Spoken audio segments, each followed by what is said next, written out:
Déjà aujourd'hui, nous sommes en train de célébrer la victoire, un coup KO de notre champion, le président Faure.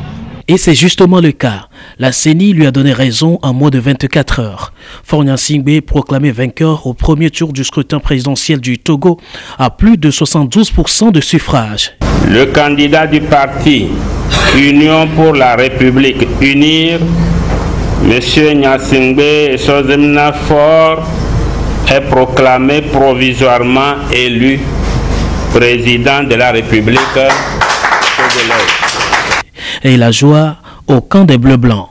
Nous, on était sûrs qu'on a gagné. Un peu plus tôt, le candidat de la dynamique Podro, Dr Agbeome Kodjo, n'avait pas hésité à annoncer sa victoire au vu, selon lui, des résultats compilés à son niveau. Il rejette catégoriquement les résultats de la CENI et appelle le peuple togolais à la résistance. Le taux de participation qui a progressé de façon substantielle relativement aux dernières élections suscitées par l'engouement de la dynamique de Monseigneur Podro est en faveur du candidat du MPDD. Il est indéniable que cette élection est gagnée par le candidat du MPDD, le docteur Agbeome Kodjo.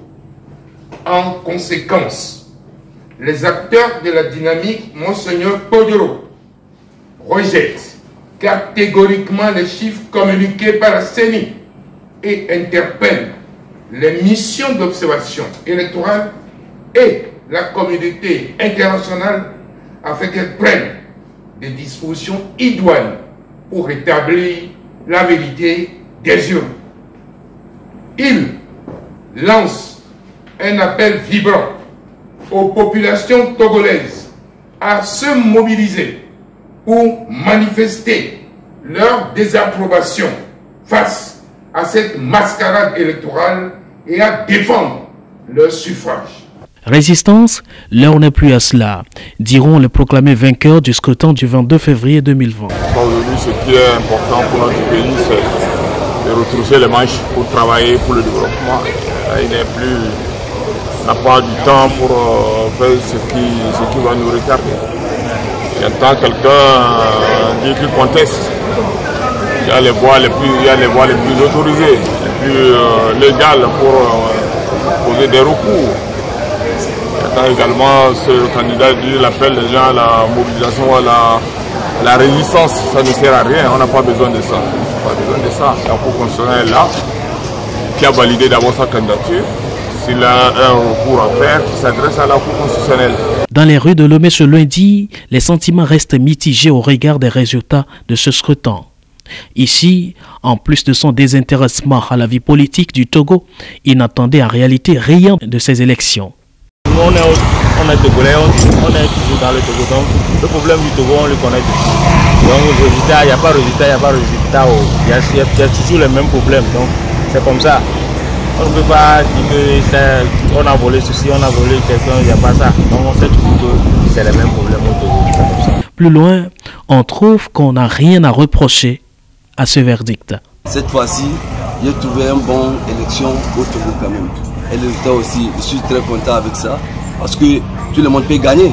Et celui qui est gagné, moi, quand je suis très d'accord avec ça.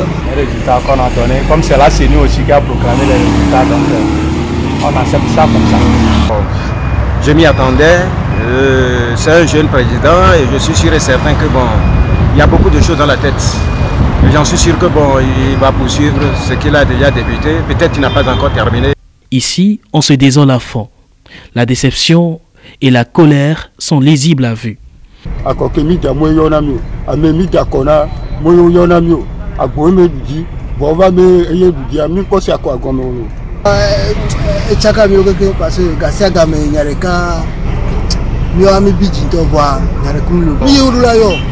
Ce n'est pas ça. Moi-même, j'ai voté. C'est du vol, ça.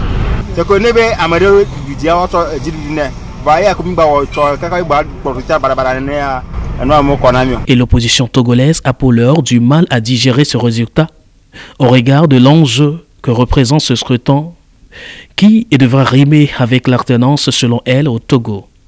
Pendant ce temps, Le parti au pouvoir et ses militants savourent en douce ce qu'il appelle un coup KO.